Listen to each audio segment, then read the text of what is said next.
everybody and welcome to my channel. I am Ezejogu Obianuju, but you can feel free to call me Uju.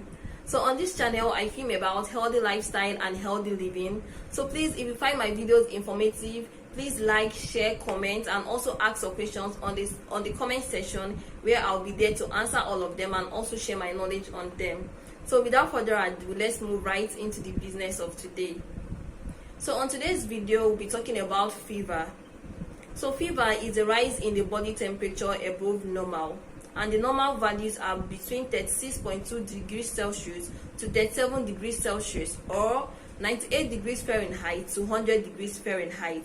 But this depends on the type of thermometer you're using, because some thermometers give their values in degrees Celsius, while some give their values in degrees Fahrenheit. But whichever one it is okay.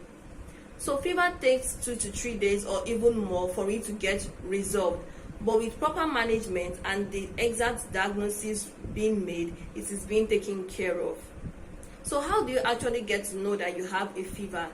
You do this by the use of a thermometer, not by the use of your palm. So there are different types of thermometer for different sites. So we have the axillary thermometer, we have the rectal thermometer, we have the tympanic thermometer, we have the oral thermometer, and we also have the infrared thermometer. But here on this video, I'll be concentrating more on the axillary thermometer, which is a very common type of thermometer. Do this by cleaning the tip and placing it right under your axilla or your armpit, and you give it time to read. So after reading, you take it and check what the value is, to is within the normal ranges, or to know if it is high above normal, and then you take the necessary steps.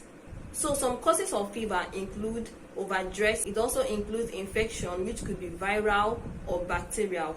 Another cause of fever is as a result of immunization or vaccination.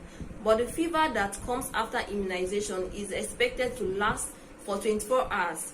So after 24 hours and the child is still having a fever, it is expected that the child be brought back to the hospital to actually ascertain the cause of this fever, and then it's being taken care of. So here are some tips you actually apply before going to the hospital. So one of them is to expose the child or undress the child. By exposure, I mean taking off every form of clothing off the child's body, and then you wear the child a light clothing, or you just leave the child on diapers depending on how old the child is.